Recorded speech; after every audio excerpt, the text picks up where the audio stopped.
The world is a vampire sent to drain.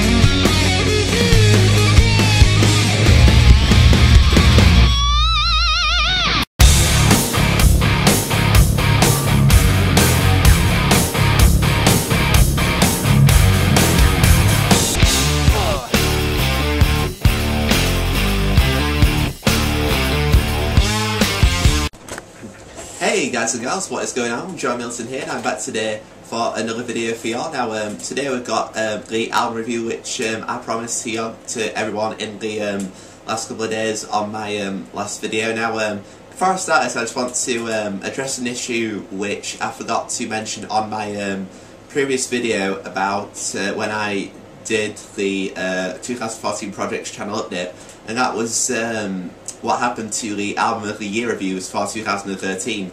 Now, I was originally intending to, review my top four, albums of the year from 2013 in that particular video. But I thought, like, with you guys already knowing, like, my opinions on, those releases that have been, it's like, it would be cool to, like, in my opinion, to like categorize them, in sort of like, sort of like an album of the year context. I'd rather just like review, an album individually as opposed to, like being part of like a particular list or something. And yeah, that's why I didn't decide to go ahead with that. But hopefully I will be reviewing, each of those albums, individually in the future. And I'll there's much, although you guys already know what my opinions are of them, seeing as they are, my albums of the year for 2013. But it'll be there's still things I can talk about with those releases, and I'd rather just do it as an individual sort of like project, as opposed to just like grouping them in like a series, as a whole, as I've mentioned before. And yeah, today, guys and gals, it's back to the old grinding with another album review for y'all. Now, today we're going to be looking at a genre which could be categorized as something that I haven't explored yet on this channel since I restarted, and that is sort of like rap, funky, sort of like metal. Like today's album I'm going to be reviewing could have been a direct influence on the new metal scene.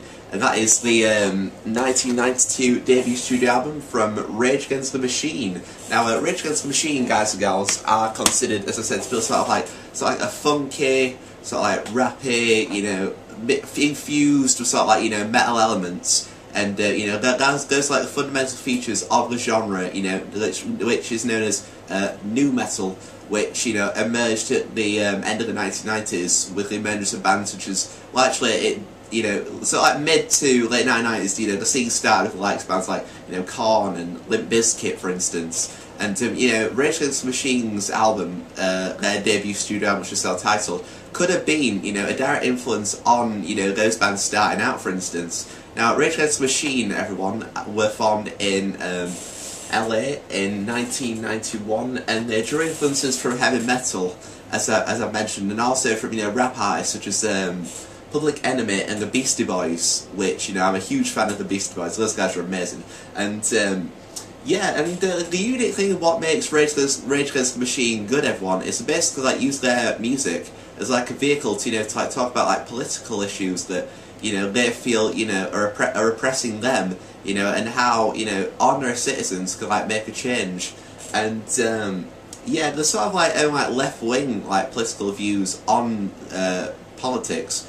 And, yeah, it's basically their music, like, within lyrical content, there's several songs of theirs, and especially on this particular release too, that, sort of like, explore, their sort of like left-wing political views, and, they outline, like, what they feel is wrong with, like, the American system, and, how we could, influence that change, I think that's really unique because, well, it sort of shows they're like not afraid, to just like, get their opinions in there, and I respect anyone, that's not afraid, just, you know, getting their opinion out there and just like not, you know, not really caring about what others think, you know. These guys are trying to influence a positive change, you know, which could, you know, lead to a better future for us all. And, you know, that's definitely a positive thing, you know, to take from, you know, an artist such as Rage Against the Machine.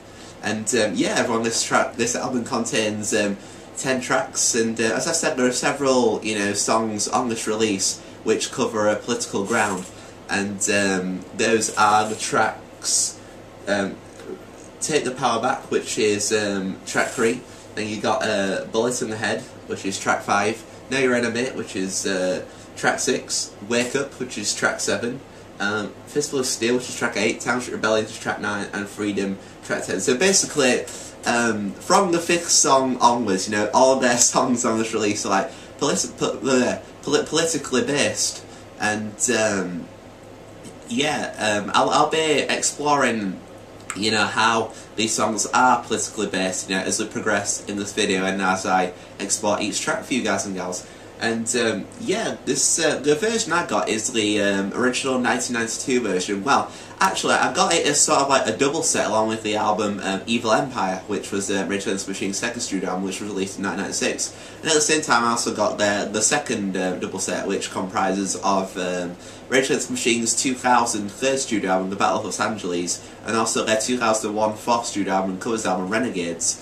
And yeah, it's I got a 1992 original copy of Rage Against the Machine's self-titled release, because they reissued this album in 2012, which is called XX, the 20th anniversary edition of this release, which written about here.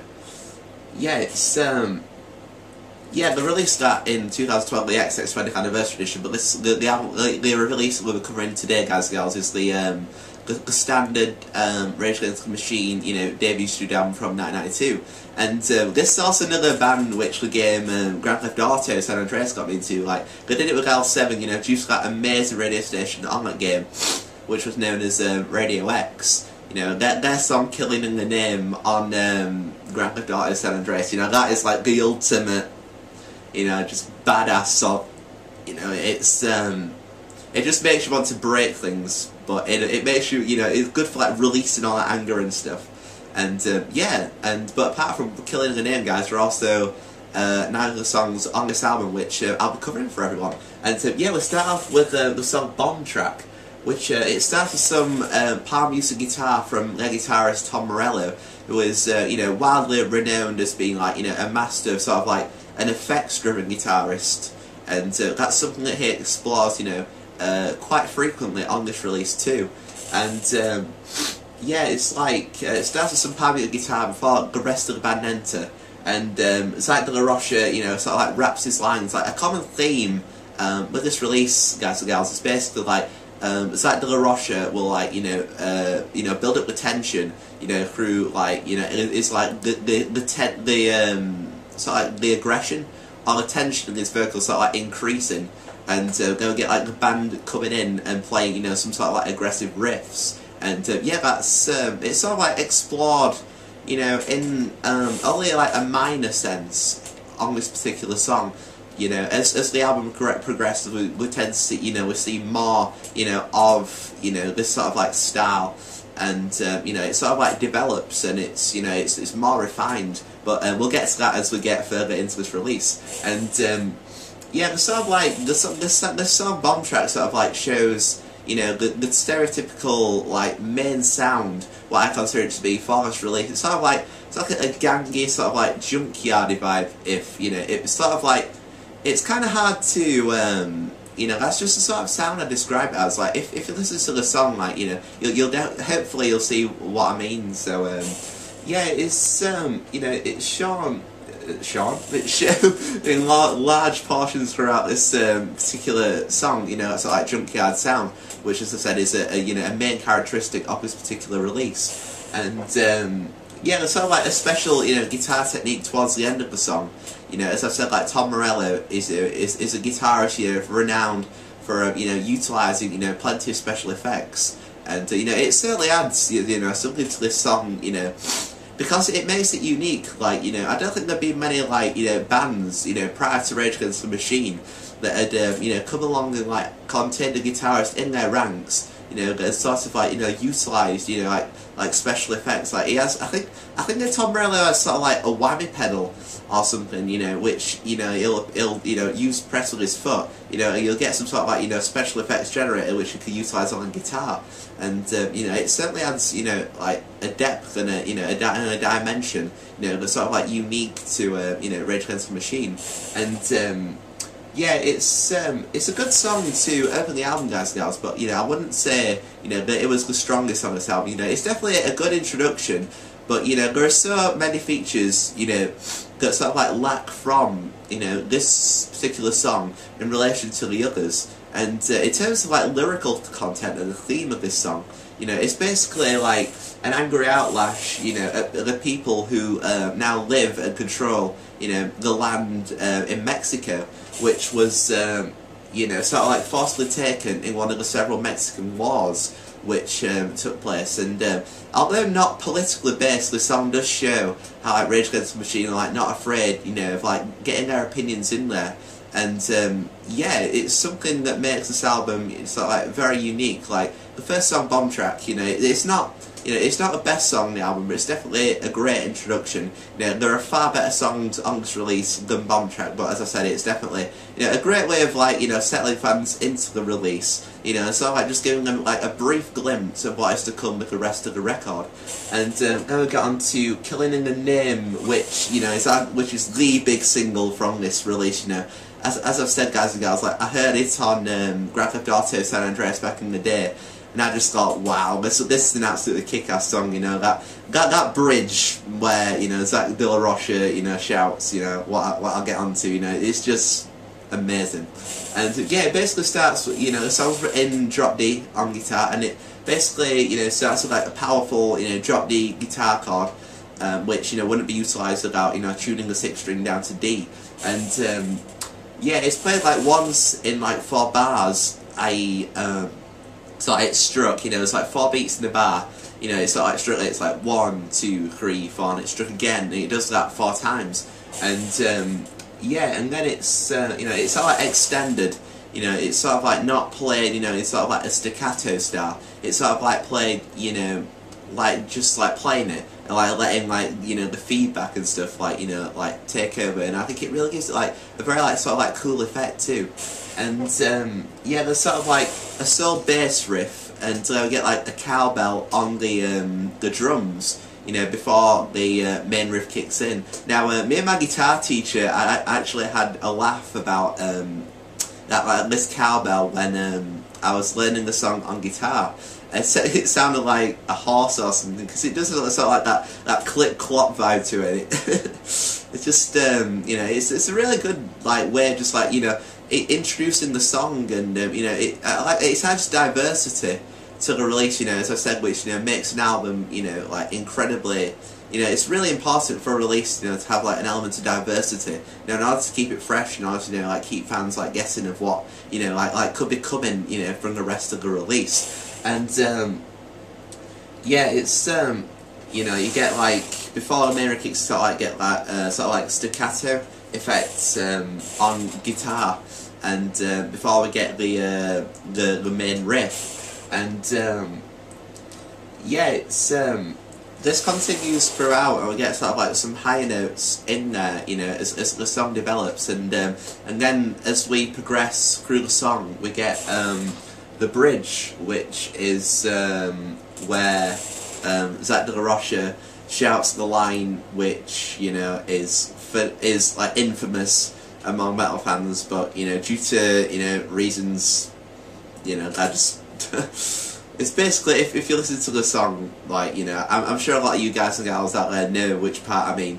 You know, it's just like an outpouring of aggression, you know, it shows, you know, just like how angry, you know, like Rage Against the Machine are, you know, with particular issues. And, you know, it's certainly, you know, it's a great way of showing, you know, like how, you know, to convey mood, you know, and now, because Rage Against the Machine, you know, they're very, you know, opinion-based on this record.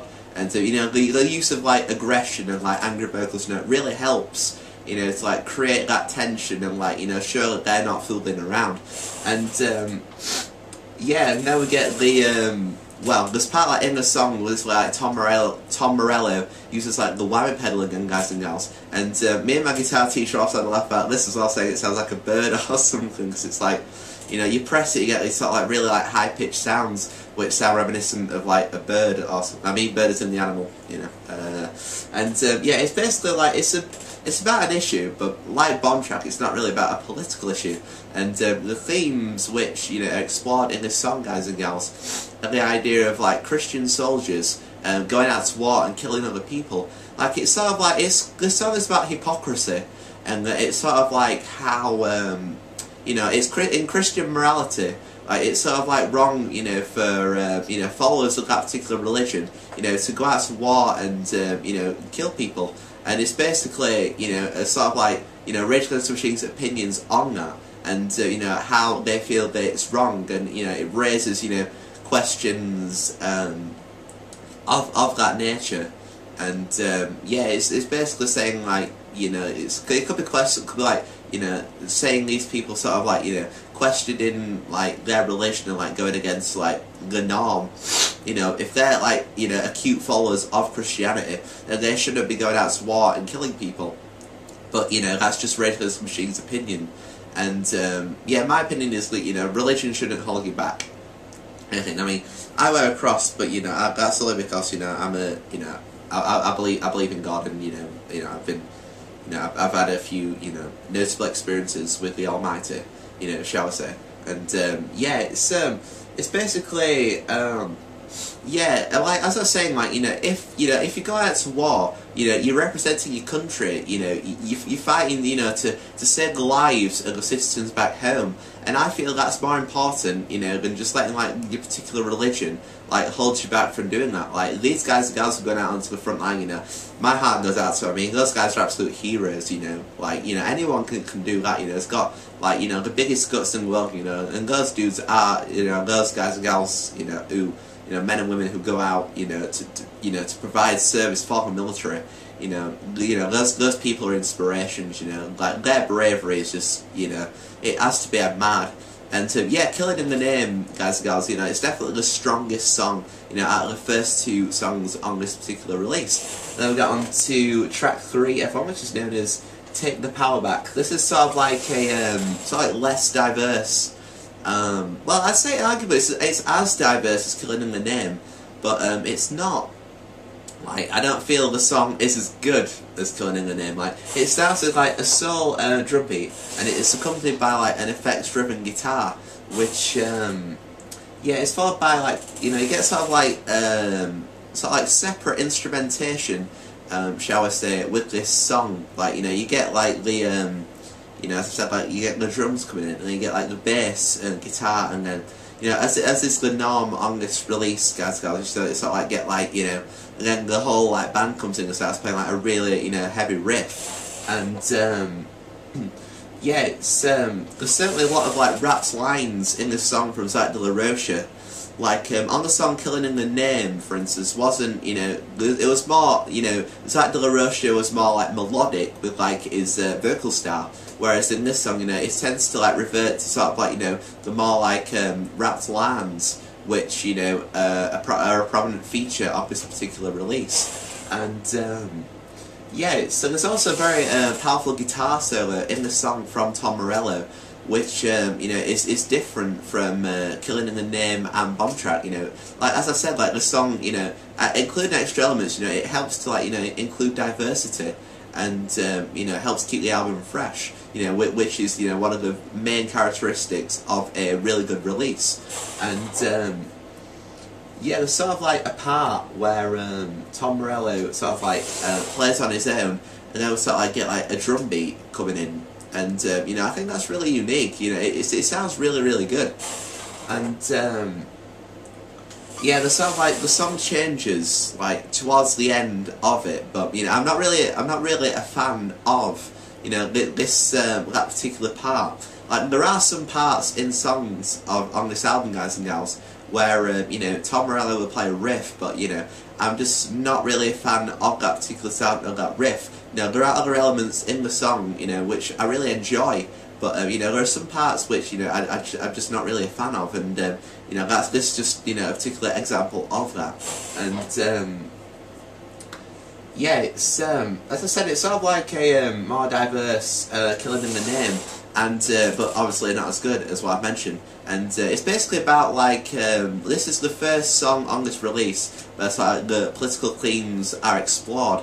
Like the song's written about how like in the education system, like how you get, like, you know, in history class, like, you know, back in 1992, you know, I don't know if this is the case, you know, today, but you know, you had like you know, teachers sort of like just teaching students, you know, about like you know, teaching students like about, you know, just like Europe and the USA, you know, in terms of issues over there, instead of exploring, you know, like other grounds, you know, so just like Africa or Asia, for instance. You know, it's sort of like lacks awareness of, you know, the other parts of, you know, the world, and which you know, people might have an opinion on, and you know, and if it is, you know, if it's sort of like hiding, you know, those things from, you know, others, and you know, it's gonna like blind them, and like, you know, they're not gonna know about it.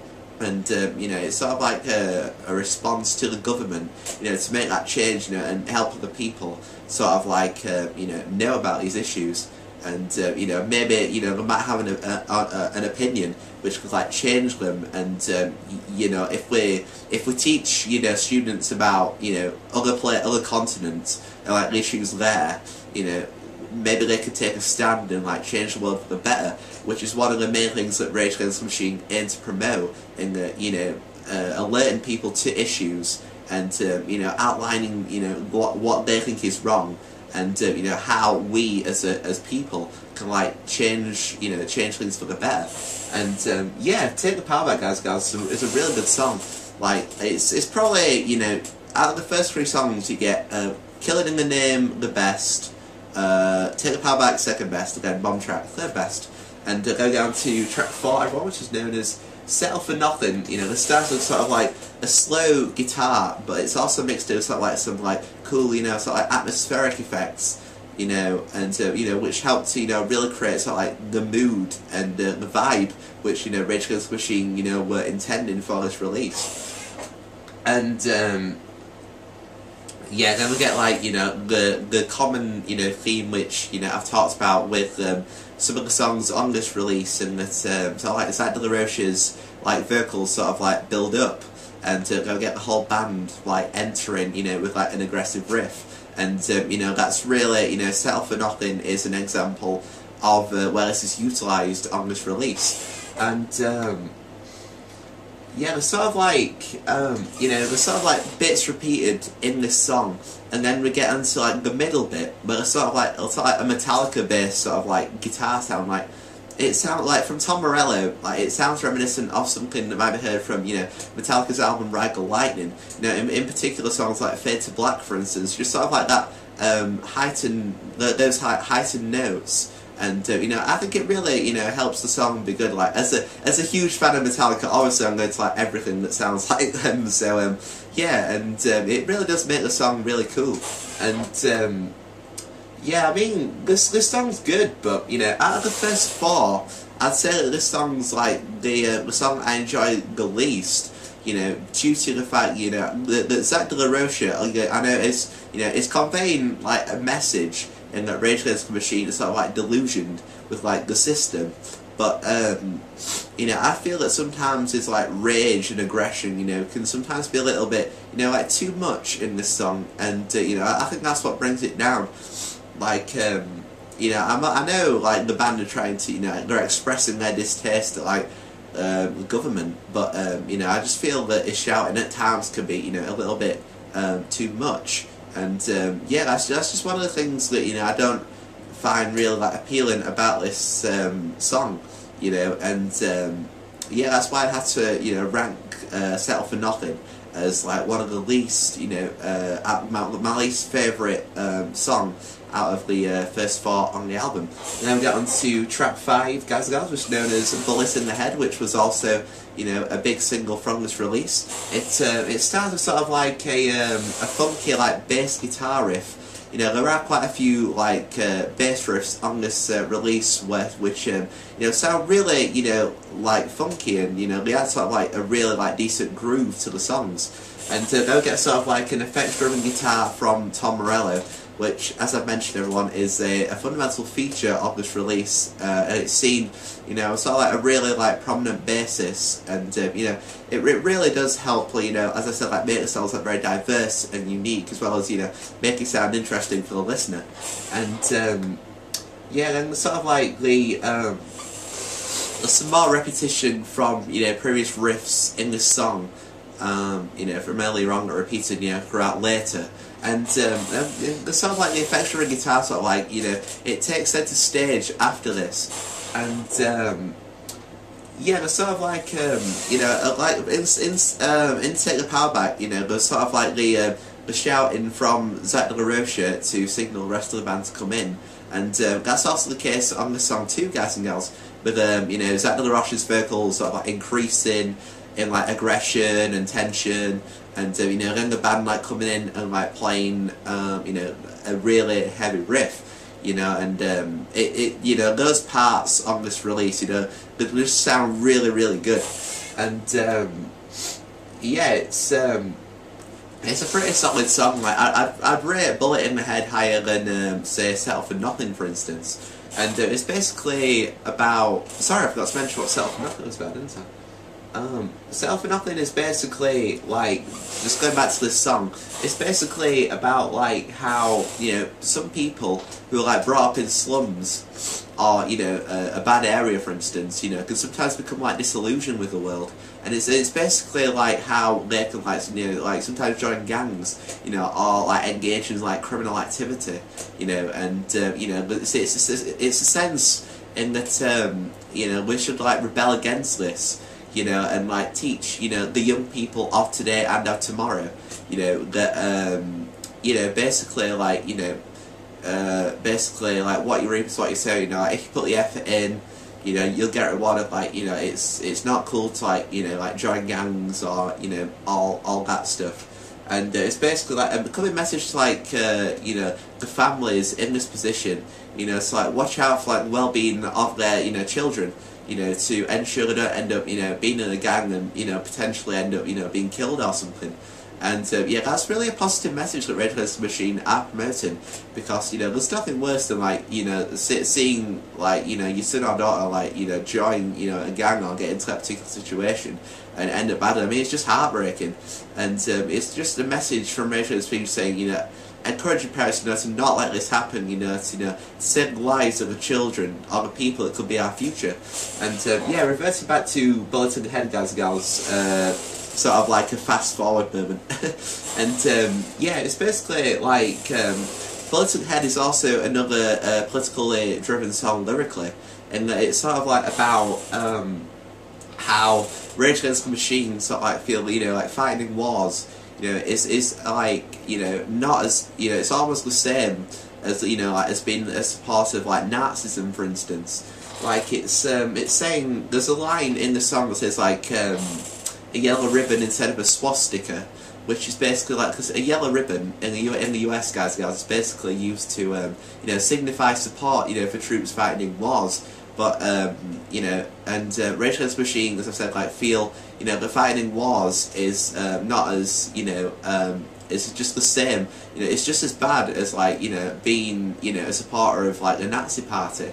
It's basically sort of like saying like how war is a bad thing, but you know, some people in the States, you know, celebrate it as a good thing, you know, and the band sort of like consider that as like wrong. And yeah, and then we got on to track 6, everyone, which is known as Know Your Enemy. It starts with you know, some more effects-driven guitar from Tom Morello, which, as I've said, is sort of like a you know, fundamental feature of this release. And yeah, there's more rapping in here from Zach De La Rocha as well. You know, like as I've said, this album could have, you know, influenced like nu metal, because nu metal consists, you know, primarily of like, you know, rapping along with like metal, you know, like backdrop music. you know, which as I said was like fundamental showing by bands such as like Limp Bizkit and Korn in the late 1990s, you know, followed by, you know, bands from the 2000s such as like Linkin Park. And yeah, Rage Against the Machine, you know, as I said, like this album could be like a direct influence, you know, along with Korn's debut studio album, which was self-titled, which we'll get onto in a future review. And yes, Know Your Enemy, guys and gals, is yeah, the sort of like the rapping in this song from Zach De La Rocha has like it's reminiscent of Maxim from The Prodigy. You know, it sort of like has like similar like vocal style, you know, well, rapping style to him, and yeah, you get like, you know, more of the same with like, you know, the band like coming in, you know, like playing a main riff. And there's also a guest appearance on this song, everyone, from Maynard James Keenan from Tool, who at the time, you know, in this year of 1992, had released their debut EP, which is called Opiate. And yeah, Maynard James Keenan makes like a cameo appearance, you know, on this song. You know, it basically like sings a verse, and you know, it sort of like matches, you know, sort of like what, you know, so the lyrics sort of like match sort of like what his vocal style, you know, would be like what, you know, Tool's lyrics, you know, especially in the early days, you know, sort of like, you know, consisted of. And yeah, it's basically like it's a good song overall. Know Your Enemy, guys. It's you know, it's sort of like slipped under the radar, you know, with many fans, and it's not like, you know, one of the primary, you know, like big singles from this album, but you know, I still feel that it's like a really good song. And yeah, there's probably nitty bitty grits, you know. I can, you know, that's the thing with this release, like, you know, most of the songs like stand out in such a good way, but you know, there are also like little like nitty gritty bits that, you know, I'm just not really a fan of. And yeah, well, we'll see how those bits like impact the rating, you know, of this release, in my humble and honest opinion, later on towards the end of this review. And yeah, Know Your Enemy, everyone, is basically about how it's basically like fundamentally about like fighting the current like political system, and it's basically like how we need like a revolutionary, you know, like man to like come along and, you know, sort of like, you know, show people, or, you know, the current crop of politicians, you know, how, you know, a country should be run. And you know, again, it's just another positive message from the band, like you know, trying, you know, to influence change in society, as they feel that the current, you know, system, which, you know, is utilised in countries, not you know, particularly adequate, you know, in their opinion, and how, you know, it's important, you know, for like someone to, you know, come along and like change, you know, something which will make the sort of country better, you know, for the future. And yeah, we'll get on to track 7, everyone, which is known as Wake Up. It's my mouse has just gone weird on my laptop for some reason. It's I mean, Wake Up, like, as we get into the rest of the song, is really good. But the thing is, with Wake Up, you know, there's just a facepalm moment at the beginning of the song when the band directly rip off the riff from Kashmir by Led Zeppelin. You can tell it straight away, except it's done in sort of like the fundamental sound of this release, which, you know, as I said, was sort of like the the Junkyard, is sort of like gangy, you know, sort of like rock sound. And yeah, when I heard that riff, I was just like, what are these guys doing? You know, and that seriously brings, you know, this song down. But after that, we get like some sort of very like sort of interesting riffs that, you know, that actually sound good. It's thankfully, it just shows how like the ripping off of this riff from Kashmir by Led Zeppelin, you know, was only temporary, whereas like, you know, Rage Against the Machine actually utilised, you know, some like really, you know, very decent riffs, you know, throughout the song thereafter. And yeah, there's you know, there's sort of like a middle section in this song where, like, you know, it's like De La Rocha shouts, you know, the line "Wake Up," and again, this is a song. Well, this is a part of the song which, you know, I feel, you know, sort of like brings it down, and that, you know, I feel it's like De La Rocha is sort of like shouting in this song, you know, can be a little bit too much. Now, as I said, like, you know, the band, you know, are portraying sort of like aggressive individuals, you know, that are highlighting people, you know, about issues, and you know, how, you know, we need to, you know, make a change, you know, to the system which will positively affect our society. And yeah, that's just one of the things that brings this song down, guys and gals. The use of like LaRoche's, you know, sort of like over exuberant, like you know, yelling. But you know, that's just my opinion. Now I know a lot of, you know, fans of Rage Against the Machine, you know, do enjoy Zach De La Rocha shouting quite a lot, and I can see why, because it really adds, you know, an extra, you know, depth to the songs. You know, it helps to convey the mood that the band were aiming for with this release. And basically, Wake Up Everyone is basically like a rallying call to, or a wake-up call, if you want to use the title of the song, to like individuals, you know, to like take note of politics, you know, and you know, have a say in it, because, you know, the politics is so important, you know, in like determining the, you know, like day-to-day lives of us, you know, that it's important, you know, for people to like take note and you know, have an opinion on this. You know, because their opinion could like change, you know, a society for the better potentially, and that's why, you know, there's the incentive to like, you know, to get, you know, involved in politics, because it could like create like a better world for everyone in the future. And yeah, we'll get on to Fistful of Steel, everyone, which starts with some like effects-driven guitar, and it's followed by a riff similar to the one from Know Your Enemy, which, you know, is sort of like, it's cool because it sort of like creates like a link, you know, between the two songs, Know Your Enemy and Fistful of Steel, which is track 8 on this release. And yeah, there's sort of like an emphasis like placed on the drums and bass. There actually, you know, like, you know, like a presence of guitar, which, you know, comes in later on in the song. And yeah, sort of like, there are some more sort of like, you know, repeats of previous parts in this song, you know, like played again, you know, further on down the line in this track. And yeah, there's like, you know, some palm muted guitars which sort of like slow the sort of rhythm down, and until we get like Zach De La Rocha, you know, his vocals like building up tension again, you know, to signal the entrance of the rest of the band coming in. And yeah, they'll get sort of like a unique sort of like addition to, you know, this song in the form of like, you know, a scratching effect on guitar, which basically like, you know, you basically like strum your plectrum sort of like up and down a fretboard or something, I believe, and you know, it sort of like creates that like sort of like scratching effects, which I mentioned to you guys and gals.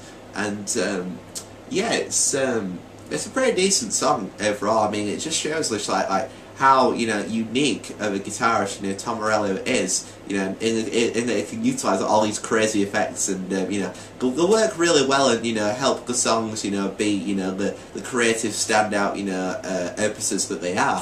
And yeah, this is basically a song which is about like, you know, it's basically like no one's voicing their opinion on politics, you know, which could be, you know, a link to the previous song, Wake Up, in that, you know, it's important, you know, for individuals to, you know, take part in politics, you know, and influence a change, because, you know, that change could be for the better, you know, and influence, you know, the world in a good way in the future.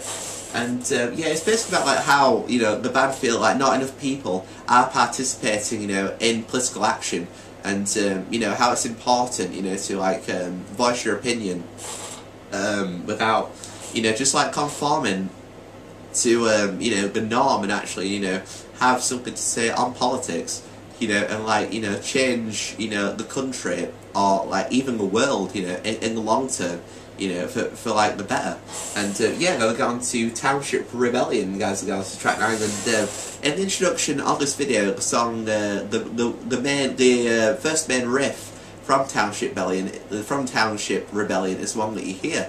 And yeah, it starts with like a heavy guitar riff, followed by, you know, some effects from Tom Morello as per the norm. And yeah, it's sort of like, the song's different too, and it's sort of like a gaming sounding guitar, you know, sort of. I mean like that in the sense, like, you know, on video games, for instance, like you sometimes hear like, you know, like metal or like rock, you know, tracks that you know, sound, you know, similar. And Rage Against the Machine, you know, sort of like utilised, you know, an example of this, you know, in this particular song, Township Rebellion.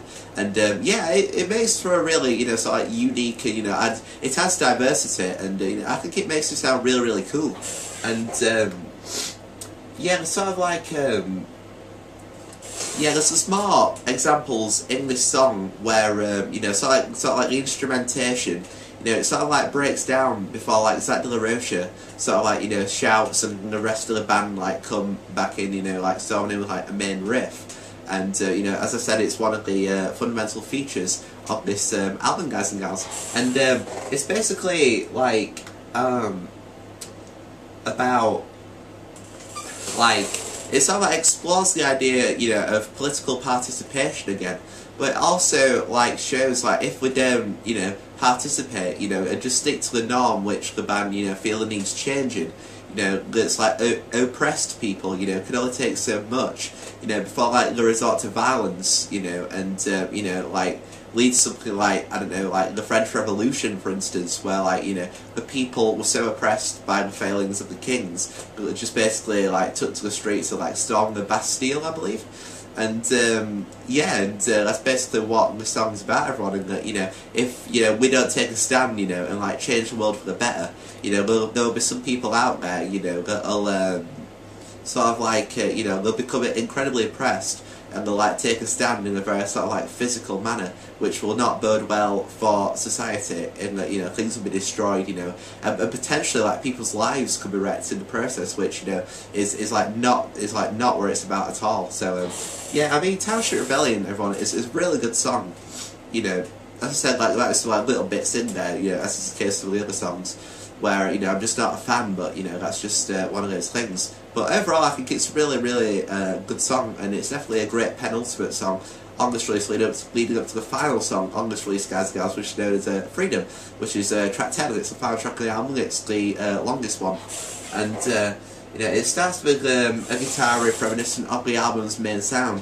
I was actually considering using the first riff from this song in the introduction video when I was introducing which album that we'll be looking at, but I thought against it because today it's not as strong as the main riff from Township Rebellion, which was the previous track, in my opinion.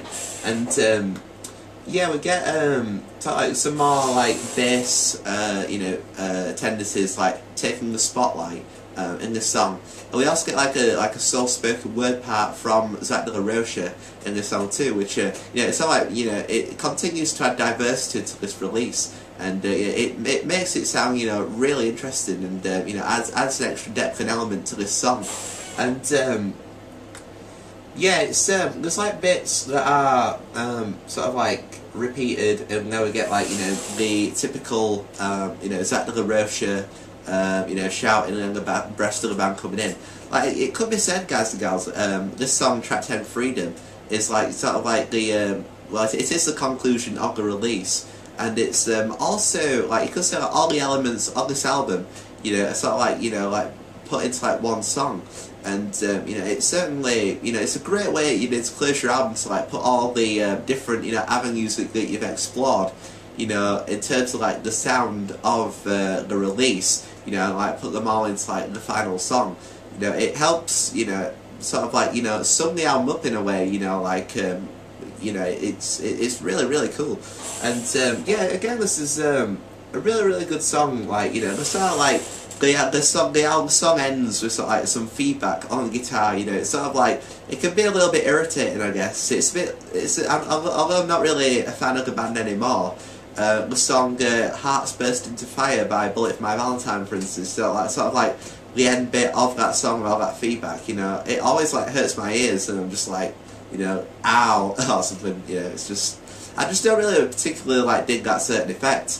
And yeah, it's basically about like governmental and corporation control, and it's sort of like, you know, how, you know, these, how like government and like corporations sort of like, you know, control the lives of citizens. And it's also, in a more specific sense, guys and gals, about a dude called Leonard Peltier, who was a Native American who was accused of, you know, rebellious acts. And he was, you know, in Rage Against the Machine's opinion, sort of like unfairly incarcerated, i.e. put into prison, you know, for the course of 20 years. And it's basically, you know, Rage Against the Machine's, you know, like rallying cry, you know, expressing their distaste for the government, sort of like, you know, putting this individual behind bars, you know, without, you know, in their opinion, feel that it didn't like deserve to be there.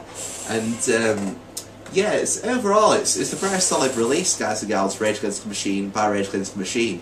You know, as I said, like there are certain elements which, you know, I'm not really a fan of, and you know, in terms of, like, you know, certain guitar parts or, like, you know, Zach De La Rocha shouting. But yeah, overall it's really good release. But the one thing that brings this album down, like the major thing, is the use of the riff from Kashmir by Led Zeppelin to start the song track 7, Wake Up, because you know, you can't just like rip people's riffs off. Although the song does, you know, get really good from there, you know, it's just not cool to like rip off, you know, other people's songs. And yeah, I just feel that sort of like brings the album down a little bit, like the band like ripping off the song Kashmir by Led Zeppelin. And so overall I'd give this album a 7 out of 10. Like, you know, as I said, like the shouting from Zach De La Rocha could get a little bit too much at times. You know, there are certain guitar parts which you don't like. Now, if those two things, you know, really are positive, probably like a 9 out of 10. But you know, the use of like ripping off a riff, you know, directly, although it's to do like Rage Against the Machine sort of like sound, you know, it's sort of like, you know, brings the album down like twofold. Like, I'll knock 2 points off it for that, and thus it equals 7 out of 10. Now, the personnel on this release, guys and gals, consisted of Tim Commerford, who was just known as Timmy C, and he basically played bass guitar on this release, backing vocals, and did production art direction, because this particular release was produced by Rage Against the Machine and another person. And we have Tom Morello, who does guitars, production and art direction. We have Zach De La Rocha on vocals, production and art direction. We also have Brad Wilk, who you guys and gals will know as being current drummer for Black Sabbath on their 13 tour, and also played on their 13 release. And he does drums, percussion, production and art direction. So all of the band members, guys and gals, played a role in the art direction and production of this album. Now I'll show you guys and gals the art, which shows there's actually a story behind this. Like, it's basically it's basically a dude called some Vietnamese dude. Like, you know, I researched his name and it was like ridiculously hard to pronounce. So it's just like some Vietnamese dude who, like, sort of like it's a what's the word? He self-immolated. It's like an act of self-immolation, which is basically where, like, set himself on fire, you know, against like a movement, you know, which sort of like sums up the theme of this like release. In that, you know, it's about taking a stand, and this dude on the front sort of like took a stand against, like, you know, a leader of Vietnam who had like a hatred against like the Buddhist religion, which this dude was a follower of. You know, it's basically him like taking a stand against this, but in a very violent manner, which sort of like, you know, as I said, like sort of like sums up the themes, you know, of this particular release from like Rage Against the Machine's perspective. And then we get on the back, which is basically the track listing, guys. Go see like a can of petrol, which was, you know, no doubt used to unfortunately set the dude on fire. We also see the track listing, and then we open the album up. We see the disc, which is just basically silver. It says Rage Against the Machine, has the track listing on, and then we see the cover art, which is basically like the band performing on stage, and then we take the artwork out from the packaging when I can do it. I did this the other day as well. Aha! Yeah, we see the dude being self-immobilised on front again. We see the band performing on the back again, and then we open it up. It's just basically like lyrics. Like, you have the lyrics to the songs, and this sort of like continues throughout. You know, we'll probably get like additional thanks and like credits towards the end of the release. End of book 2, yeah. And that's the entire book, guys and gals. So yeah, hope you've all enjoyed this review of Rage Against the Machine's self-titled release, and look out for plenty more albums coming from me in the future. And yeah, I'm not quite sure when my next video will be, guys and gals, but hopefully it's be soon. So until then, stay safe, stay strong, and I'll see y'all in the future forever.